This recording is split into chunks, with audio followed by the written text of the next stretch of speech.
O vídeo que você clicou já vai começar, mas antes, deixe seu like, compartilhe e se inscreva no canal. TV Flórida, a sua TV brasileira nos Estados Unidos. Por falar em Davi Alcolumbre, ele declarou categoricamente que não dará andamento ao impeachment de Moraes, mesmo com todas as assinaturas suficientes. O presidente do Senado afirmou em tom irritado: nem se tiver 81 assinaturas, ainda assim não pauto. A declaração foi feita numa reunião com líderes após a oposição conseguir 41 assinaturas necessárias. Carlos Portinho comparou a situação dele com a de Eduardo Cunha e impeachment da Dilma, mantendo a pressão. Alcolumbre frustra a tentativa e mostra resistência em acolher a demanda democrática. Portinho respondeu: agora tem 41, depois conseguiremos 54 votos. Vamos comemorar a vitória de hoje. E Davi Alcolumbre agora fica na linha de tiro, porque tem muita gente aí na bronca com ele por ter dado essa declaração. Nicolas Ferreira já pediu entrada de processo de impedimento até contra ele, e talvez isso seja até cabível, porque não está cumprindo a lei. A regra é muito clara, mas muito clara. O regimento do Senado manda: chegou o processo, na primeira sessão tem que botar para o plenário apreciar. E tanto Alcolumbre quanto seu antecessor, Rodrigo Pacheco, não fizeram isso. Rodrigo Constantino analisa essa vitória e toda essa zona que está acontecendo no Brasil. Vamos lá. Alcolumbre diz que não vai pautar impeachment de Moraes. Aí depois ele qualificou um pouco melhor. Nem com 81 assinaturas pauta o impeachment do ministro. Ou seja, para que Senado? Fecha. E coloca Alcolumbre como sinônimo de Senado, como já temos Alexandre de Moraes como sinônimo de STF, ou de Brasil, ou de Estado brasileiro. Isso é uma fala temerária. Como assim? Se todo o Senado quiser, e 81 inclui ele, né? Estranho isso.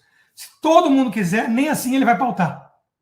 Porque ele está sentando em cima com a pança toda que ele tem para obstruir, aí sim, de maneira ilegítima, abusiva, arbitrária, antidemocrática, um pré-requisito do Senado, que, aliás, é a função do Senado, numa república, servir de freio e contrapeso ao outro poder que, no caso, vem atropelando o próprio legislativo. Então, de novo, nós estamos chegando em situações de muito estresse no Brasil em que ou vai ou racha. A minha conclusão, para adiantar, é que em muito tempo nós, da oposição, não tínhamos um clima de esperança tão grande. Nós estamos conseguindo algumas conquistas. Então esse tipo de mensagem não deveria nos desanimar a ponto de jogar a toalha, de virar e falar: acabou, não tem jeito. O que adianta anunciar 42 assinaturas? Precisa de 54 e o Alcolumbre não vai pautar. Água mole, pedra dura, tanto bate até que fura. Nós estamos conseguindo conquistas. Não há garantias. Pode virar uma ditadura de vez, o Alexandre de Moraes mostra uma força que sabe-se lá de onde vem. A gente especula. O nível de compromate, de chantagem, de pressão, de dossiê, de ameaça, PCC, sei lá. A gente especula. Mas alguém diria que ele está com a mesma força hoje do que há 2 semanas atrás? Não está. Não está. Ditadura se mantém por estruturas internas de poder. Então elas precisam ser desmanteladas pelo povo. Mas a ajuda internacional é bem-vinda. E a ajuda internacional está vindo em peso com o governo Trump. O Greenwald está falando em 7 sanções extras aí que vão vir. 7 sancionados. Tomara que o Alcolumbre esteja no meio. Vamos ver, é isso aí. Tudo pode acontecer, ainda tem muita água para rolar, tem banqueiro agindo no bastidor, e ainda vamos ter muito senador aí que vai mudar o seu convencimento no meio dessa história. Mas vamos lá. A recusa de Alcolumbre em protocolar o impedimento com pelo menos 41 assinaturas pode configurar quebra de decoro parlamentar? O artigo 55 da Constituição prevê perda de mandato por procedimento incompatível com o decoro e abuso de prerrogativas. O precedente de Eduardo Cunha, cassado por usar a presidência para interesses pessoais, pode ser aplicado no caso do Davi Alcolumbre. O Conselho de Ética poderia ser acionado aí por obstacularização do processo legislativo, que configuraria aí uma espécie de má-fé. O mandado de segurança no STF seria uma outra alternativa prevista para forçar o protocolo do pedido de impedimento. Esse talvez seja o mais engraçado, né? Porque você vai recorrer ao Supremo para, de repente, punir alguém do Supremo. Isso aí não vai colar, não, né? Mas o certo é, Alcolumbre vem recusando a pautar esse impeachment de ministro do STF, que é algo absolutamente inédito, mas o regimento interno do Senado e a lei do impedimento dizem que tem que botar para votar, não dá para você ficar sentadinho em cima do caso, ainda mais com 41 pedidos de senadores. André Marcília, dá para pedir ou não o impedimento do Davi Alcolumbre, como agora também está pedindo o Nicolas Ferreira? Ô Serrão, para início de conversa, essa fala dele é engraçado, né? Nem com 81 votos, ou seja, nem com todos os senadores votando, assinando, ele pauta. Ou seja, nem com o voto dele mesmo, né? Então, o que o Alcolumbre de saída já diz é que nem o voto dele vale alguma coisa. O voto dele não vale nada. Se ele mesmo assinar, ele não pauta. Então, um presidente da casa que acha que o próprio voto não vale nada, o que você pode esperar daqui para frente? Esse é o primeiro ponto, para você ver o nível. Só daí você já vê o nível de quem está ali. Depois, o ponto é o seguinte, não cabe impeachment de presidente do Senado, mas cabe destituição do cargo. Você falou da quebra de decoro, esse seria um caminho, mas veja, a omissão das funções legislativas é passível de levar um presidente da casa a perder o seu cargo. Veja só, imagina que um presidente da casa vai lá, assume o posto e fica olhando para o teto, parado, que nem alguns funcionários públicos, né? O cara entra lá 8 da manhã, fica olhando, esperando o relógio passar. Essa pessoa pode ser destituída, portanto, se assim proceder, do cargo de presidente, não é? Assim como ontem eles estavam reclamando da obstrução da mesa, você pode obstruir a mesa também não fazendo nada do que você deve fazer. Então, o cargo de presidência de uma casa legislativa exige o cumprimento de determinadas funções que, se não forem cumpridas, é possível pelo regimento interno, a Constituição autoriza e os regimentos, tanto da Câmara, o da Câmara é até mais explícito nisso, mas tanto da Câmara quanto do Senado possibilitam que você encontre caminhos para destituir a pessoa que se omite das suas funções de presidente da Casa Legislativa. Esse me parece ser o caminho. A gente tem visto a oposição dando chances para os presidentes da Casa, poupando muitas vezes até a eles de crítica. Agora, se eles não cumprem a sua palavra, é hora, entendo eu, do confronto. Não adianta pensar em impeachment de ministro se você tem na Casa Legislativa um presidente que representa o STF e não a maioria e, portanto, o povo. Aqui, Bradock Show, oferecimento Golden Brasil. E o Senado aprovou em sessão relâmpago a isenção do imposto de renda para quem ganha até 2 salários mínimos, R$ 3.036. A votação ocorreu após parlamentares da oposição deixarem a mesa do Senado livre, né? O projeto estava ameaçado por obstrução da oposição, que exigia a votação da anistia, impeachment de Moraes e fim do foro privilegiado.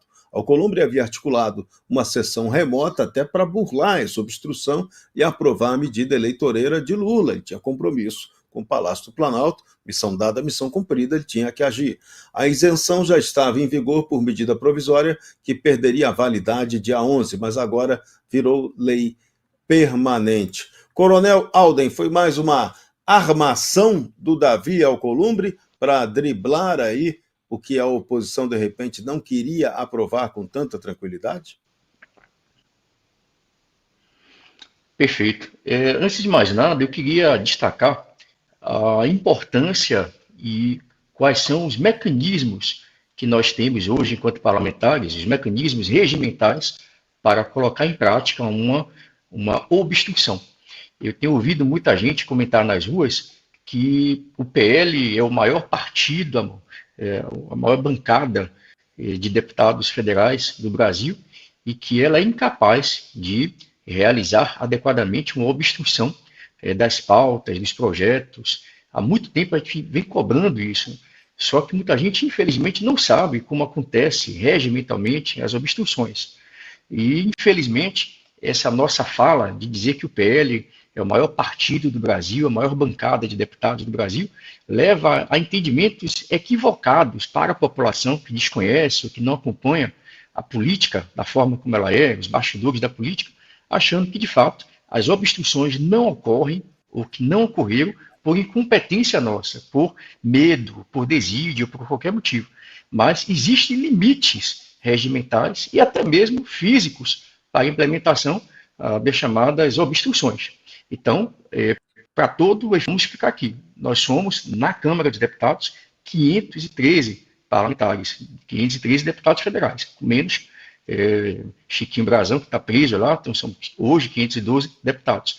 Mas quem vota a maior parte das pautas, você soma aí no máximo 120, 130, a depender da pauta.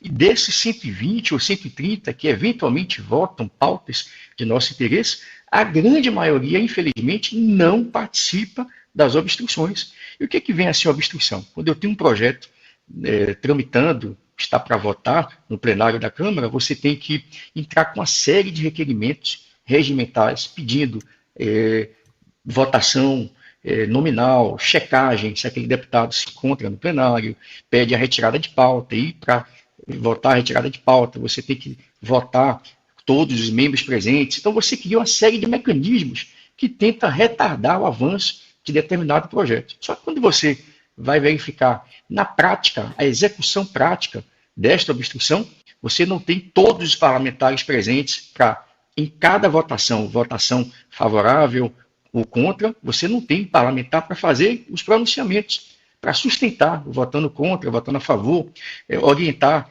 a bancada de como votar. Então, são mecanismos que você utiliza para tentar retardar essas obstruções. Então, a maior dificuldade hoje que nós temos é você ter uma quantidade suficiente de parlamentares para poder manter essa obstrução até mesmo durante a madrugada. Então, pela primeira vez em muitos anos, a bancada de oposição, e não somente o PL, mas também o Partido Novo e outros partidos que compõem a bancada, conseguimos, por 48 horas seguidas, manter uma obstrução. Nunca aconteceu isso na casa, de você ficar 2 dias sem votar absolutamente nada no plenário da Câmara. O presidente Hugo Mota, inclusive, tentou colocar um outro auditório, o anexo ao prédio principal, onde funciona normalmente as votações, tentou montar lá um local com painel eletrônico, tentou lá equipar todo o espaço para poder realizar esta votação.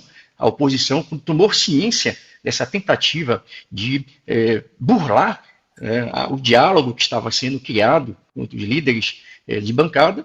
Nós fomos lá, obstruímos, fechamos o acesso, começamos a chamar os deputados para poder ocupar aquele espaço. Então é importante que as pessoas entendam que essa obstrução ela depende principalmente de uma maior quantidade de parlamentares que estejam dispostos a obstruir, a fazer discursos a favor, contra, a pedir votação nominal, entrar com requerimentos de retirada de pauta. E isso, infelizmente, não é visto pela maioria dos parlamentares. Eu queria aqui destacar os parlamentares que mantiveram essa obstrução, são verdadeiros heróis. Eles realmente demonstraram compromisso com toda a sociedade, demonstraram compromisso com as pautas que defendem, mesmo sob a ameaça de uma suspensão do mandato parlamentar de 6 meses, que seria imposta pelo presidente da Câmara. Então, eu acho que essas estratégias, elas são muito mais estabelecidas com os líderes de partido, cobrando posicionamento, cobrando, inclusive, a atuação desses parlamentares que fazem parte do partido, inclusive havendo punições severas àquelas pessoas que não fazem parte dessas estratégias do partido, porque isso dificulta, inclusive, a nossa atuação parlamentar dentro da Câmara dos Deputados. Então, essa questão relacionada ao impeachment, eu queria deixar só um detalhe aqui interessante. Antes de falar do impeachment, o eventual impeachment do presidente Alcolumbre, nós temos que avaliar, inclusive, o que é que diz a lei do crime de responsabilidade no caso de impeachment de ministros do STF.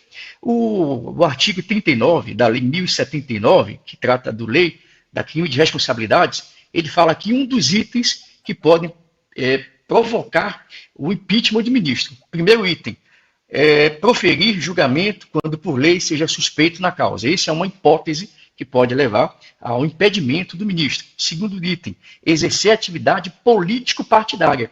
E esse é o ponto que eu queria chamar a atenção. O que é exercer atividade político-partidária? A lei não diz. Ele não discrimina, ele não traz um rol de condutas, ele não traz um rol de atitudes, de comportamentos que se enquadrem, eventualmente, em atuação político-partidária. Quando o Barroso fez aquele pronunciamento na UNE, dizendo que falou do bolsonarismo, falou uma série de questões relacionadas à atuação político-partidária, criticando político, criticando Bolsonaro, criticando partidos, ele cometeu um ato descrito nesse artigo aqui específico, é subjetivo. Por isso que eu entrei com um pedido de um projeto de lei alterando o artigo 39 e estabelecendo um rol de condutas, um rol de comportamentos taxativos, objetivos, que podem fazer com que o ministro, eventualmente, se enquadrando naquelas regras, poderão ser impedidos. Então, acho importante que o parlamento, para além de discutir o número de assinaturas, que ele também preveja a alteração desse texto para o devido enquadramento, para que a gente tenha até maior objetividade, maior clareza de enquadrar essas condutas dos ministros do STF. Mandou bem, capitão. E eu te promovi a coronel aqui, porque sua atuação foi brilhante. Eu, como cabo da faxina, meu lendário amigo Jairo Tesolin, sargento do 3º BI, enfermeiro, ele dizia, o cabo da faxina é o cara mais poderoso do quartel, porque se ele não limpar aquela porcaria lá, vira zona. Então, nem comandante, nem general fazer isso. Cabo da faxina aqui, então, te nomeou, subiu de patente, é isso aí, mandou bem. O recado é esse mesmo. Essa lei do impedimento, ela já tinha que ter sido discutida há muito tempo, ela é do ano de 1950, e todo mundo achou que ela não fosse ser usada, né? Prepararam ela para usar contra o Getúlio Vargas, só que ele se matou antes de poder usar a regra contra ele. O Brasil é surreal. E o governo Lula desembolsou 950 milhões de reais em emendas parlamentares em apenas 2 dias da semana passada. Davi Alcolumbre foi o maior beneficiado, com 20 milhões de reais em emendas. Primeiro repasse a ele em 2025, após derrotar o governo no IOF. O volume de emendas pagas cresceu 470 milhões de reais em 48 horas e o total empenhado chegou a 3 bilhões de reais. A liberação acelerada ocorre após Alcolumbre colocar em votação o decreto que revogou o aumento do IOF do governo. O Planalto usou estrategicamente as emendas em momentos de crise para recompor o apoio no Congresso. Na maioria das vezes tem dado certo. O orçamento, cada vez mais fragmentado, virou instrumento de negociação direta com os parlamentares. Darcio Bracarense, essa é uma das grandes vergonhas do Brasil de hoje, né? Além da gente ter um orçamento doido, em geral, muito mal elaborado, todo truncadão e fechado, o gestor público não tem opção de trabalhá-lo corretamente para gerir a coisa pública, você ainda tem essa excrescência de emenda parlamentar, né? Serrão, aí é que está o detalhe. As emendas parlamentares, de fato, viraram uma excrescência, mas viraram uma excrescência por conta da forma que elas são executadas. Não existe controle. O Ministério Público, por exemplo, poderia estar fazendo um escrutínio muito bem detalhado acerca de cada centavo que é aplicado. Por exemplo, se um parlamentar indica uma execução para que seja construído um hospital, o metro quadrado de cimento, de parede, hoje é tudo tabelado. Se existe corrupção, portanto, ela passa pelo crivo tanto de tribunais de contas quanto de ministérios públicos. E por que ela acontece? A gente paga caro nessas instituições que não funcionam. Se a população brasileira acredita realmente que aqueles estádios de futebol superfaturados numa época em que a população pediu hospitais padrão FIFA e construíram grandes hospitais, ou grandes estádios em vez de grandes hospitais, será que aqueles hospitais superfaturados passaram sem qualquer tipo de observação do Ministério Público e do Tribunal de Contas de cada um dos estados onde eles foram executados? É claro que não. Portanto, quem executa o orçamento, seja ele indicado por quem quer que seja, isso precisa ficar claro, e isso, infelizmente, você não vai escutar na grande mídia, é o executivo. A tal da emenda impositiva significa o seguinte: o governo é obrigado a pagar aquela indicação. Então, um bom deputado, um bom parlamentar vai falar: eu preciso do asfalto numa rua X, eu preciso de um hospital no local Y, eu preciso de um posto de saúde para atender a comunidade A, B ou C. Logo, seria lógico que o parlamentar, por estar mais próximo da base, observasse o que o povo realmente precisa. Agora, aparentemente, ninguém quer fiscalizar. A festa acontece e eu gostaria muito de saber quem participa dela, porque fiscalização não existe. Agora, de fato, a gente tem um orçamento que é muito mal executado, o dinheiro não sobra, porque temos um governo perdulário, gasta mais do que arrecada, e toda vez que ele gasta mais do que arrecada, ele só tem uma solução: taxar mais, tomar da população. Porque o governo, como você sabe, nada produz. E mais ainda, né? As amostras, ou seja, os símbolos da gastança, estão na figura do senhor Lula e Janja, que não param de viajar, comprar móveis de luxo, fazer reformas nababescas, transformando os palácios em verdadeiros Taj Mahal. E aí, obviamente, o povo não aguenta mais pagar essa conta, e isso aí gera inflação, eleva a taxa de juros. Pois é, o gasto do governo tem tudo isso. Portanto, eles estão jogando a culpa nas emendas. Sim, as emendas são mal fiscalizadas. E emenda não é do parlamentar. Quem executa é o executivo. Se tem malandragem, tinha que ter gente do poder executivo, do governo Lula algemado. Não tem porquê. E, obviamente, o outro problema, muito maior, é a gastança e os contratos multibilionários que esse governo tem feito, inclusive por meio de estatais. Se eles diminuíssem o gasto, inclusive em número de ministérios, se tivesse um saneamento das contas públicas acerca das estatais, entre outras coisas, você pode ter certeza que uma hora dessa ninguém iria estar discutindo emenda.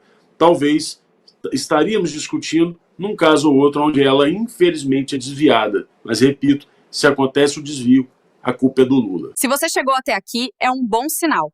Para assistir os vídeos completos, acesse nosso site ou baixe nosso aplicativo totalmente grátis.